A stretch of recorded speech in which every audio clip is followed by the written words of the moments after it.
no plumbing, and we moved in, and we ran our own water, and we got our electricity going. That's a whole other story how we managed to do that.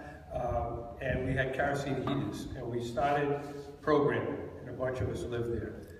The concept was to create an unjuried, uncensored environment for artists that put the emphasis on the intrinsic value of creative process and what artists bring just as themselves, as a kind of mirror to the culture and people who help to shape culture. That was in 1985. There's a lot of amazing stories about how we managed to duck zoning and coding and all of these other people, and that's for another time. Today, we're a $3.5 million organization with 45 employees that redeveloped 3 buildings in downtown Providence, which represents 100,000 square feet of space, that has over 50 artists living in affordable housing, our industries, which is our fabrication laboratory with 3D printing and laser cutters and CNC routers, our media lab and our print shop, a youth program that's won a national award. We work with young people in every art medium imaginable. We work inside the juvenile detention facility. We work with group homes. That's our primary population of user in terms of our young people. We have a number of small performance spaces. We do over 400 performance events a year. We have a number of galleries. We exhibit over 100 artists a year. We have our own restaurant and bar, farm to table. Our buildings are truly mixed use, mixed income developments in that we have small businesses on many of our first floor retail spaces. So we have only local small businesses. We have a barber shop, a gay bar, another farm to table restaurant, a sports bar, and a locksmith for a number of our initial tenants. Not sure how much more else. I am a practicing artist. Crazy policies it is. For 20, besides its unjuried and uncensored mission, we have an equal pay policy. Really, really crazy. I don't know. I think we should move on. That's enough of a description for now. We have 2 more buildings we're developing too. Hi, I'm Wendy. Wendy Holmes with ArtSpace, and we're based in Minneapolis.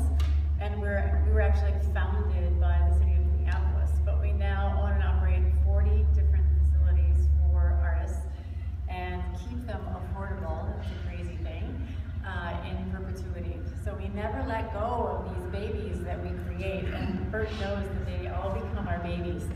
And we have 52 staff across the country. Most of us are in Minneapolis, but some of us are on the East Coast and some of us are on the West Coast and in between. And we were really founded by the city because artists were starting to get displaced from the warehouse district in Minneapolis in the late 70s.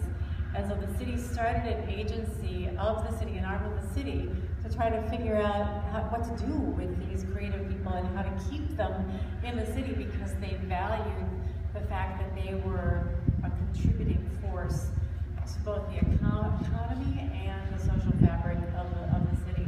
And then we became an independent nonprofit organization a year later. So ArtSpace has been independently running itself, how many years is that, 35 years? And so Bert's organization, AS220 and ArtSpace are around the same age.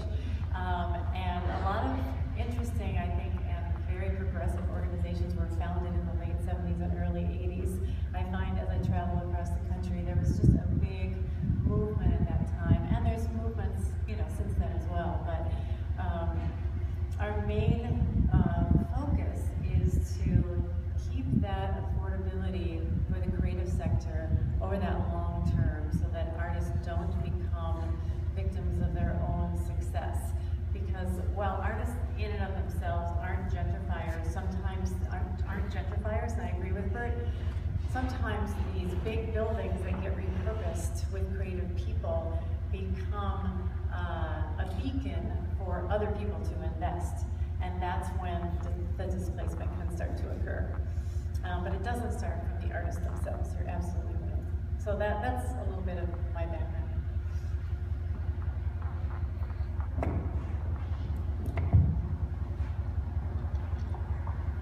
Hello, Jamel Mosely. Jeff mentioned most description about the barn, but I'm a board member at the barn, but also have my own multimedia studio inside of the barn called eMedia. it starts in art. It started when I was 6 years old drawing Ninja Turtles. But yeah, what I do is mostly videography, photography, and marketing for small and medium businesses, some even larger than that. The barn has allowed me to really come out on my own and quit my 9 to 5 and have a studio space that's affordable to be able to do my work. And last year, I estimated about a third of my work was 2 non-for-profits and 2 community organizations, and just wanted to give back. Can you hear us well? Yeah. All right, so I'm gonna kind of lob this one at you, Wendy, but I think anybody feel free to jump in. You know, how do you guys feel sort of the mission of your organization is involved? We're talking about 30-year-old organizations at this point. You know, how does it change from when you started to now? So in the early days, wow, I love that. I love being in industrial places, so there you go. In the early days, we were a broker for artists finding space. So we helped individual artists find space, and then realized those same artists were coming back to us and saying, hey, our rents went up, we need a different building, can you help us find another building? And that was not a sustainable way of helping these creative people. So that's when we got into the real estate business as a nonprofit. So our mission really shifted at that point to become focused on creating and preserving affordability over the long term for the creative sector. But then since then, in the last 5 years, we've also got more involved in the programmatic side of how these buildings run and operate, and not just physically, but how we can help the artists contribute back to the community. And there's been much more of a focus on having our asset managers also be community organizers and community engagement people. So that's been a real shift for ArtSpace over the last 5 years in particular. And I'd say that is where BERT's and AS220's roots are in, and is the community engagement piece. And our roots are really in the real estate piece, and then we've added the community engagement piece later. Yeah, so it's interesting how our organizations have evolved, but come kind of to the same place, a similar place, yeah. Bert, was social equity a consideration for you guys when you started? So originally, AS220's mission statement was to create performance and exhibition space that was unjuried and uncensored, where anybody and everybody could do whatever they wanted, stand on their head naked, spit nickels, whatever. But also in that original mission statement, it stated that these facilities would be especially available to those who do not ordinarily have access to these kinds of resources because of economic or other reasons. And the other reasons are all the isms in our culture, that class, race, sexism, whatever. We understood that then. So it was always a part of our mission. Yeah, and it's, again, it's one thing to state that, it's another thing to accomplish it. There are two other changes that happened in our mission statement over the years, is that a bunch of us moved into the space and we're living in. Then we realized that when we first owned our first building, that the residential component and the 24/7 occupancy in that life, when the lights are on at night, was a really critical part of who we are, and it really created a sense of community. So we added affordable residential work-live studios as part of our mission statement. And then we also realized that we were teaching. So we said, well then let's codify that in our mission statement. So providing education has also become part of our mission over the years. So what are kind of the expectations that you guys have of your organization and yourself? Careful. Let everybody sit down for this. And I say that because I think we really have recognized as an organization, board staff, and all the people who have contributed over the last 30 years, that if you look at AS220, you can live there, work there, sell there, teach there, learn there, present there, eat and drink there. What's missing? So we really sort of dedicated ourselves to the idea of creating an ecology that is really based on the value of the creative potential of any individual. Our vision statement states that AS20 imagines a just world where all people can realize their full creative potential. Now that, to me, is in contrast of the dominant values of the one global religion called capitalism, which is money and power. Okay? For better or worse, we all learn from things like this. I'd also say that we're trying to demonstrate that you can create that same kind of ecology on a different set of values, but we're not doing it living in a teepee in North Carolina, off the grid eating roadkill, okay? We're doing it in dialogue and in partnership with what I call the dominant culture. So I like the fact that I owe the banks money. They have a vested interest in our success. They are surely more likely to return my phone calls when I owe them money than when I don't. You know, it happens to have been the case over the years, right? So, you know, we recognize, you know, we work with the Corporation National Service, we work with all the City Planning Department, the Province Redevelopment Agency, we work with the Department of Children, Youth and Families, we work with, I mean, just it goes on and on. I consider the bankers, we have all of the Department of Education we work with in partnership with them. So our concept is that we're going to demonstrate that you can make an economically viable community that has all the elements of a society, all the things that we need as a people and as a species, right? But that it's really built on the creative potential of the individual. I'll say one more thing. We're of the fundamental belief that we're all born creative and inquisitive. If I put out paper and crayons in front of 33-year-olds, not one of them would raise their hand and say, I don't draw.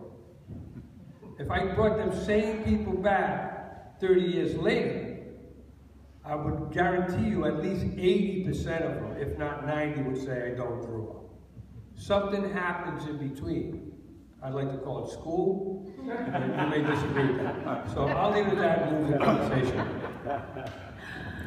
Well, that makes me curious about it. How many of you in this audience define yourselves as artists or people making creative things? Okay, most of you. So if Bert put paper on the floor and some crayons, would more people join raise their hands? Okay, that's good to see. I figured everybody in this room would have a creative bent of some kind.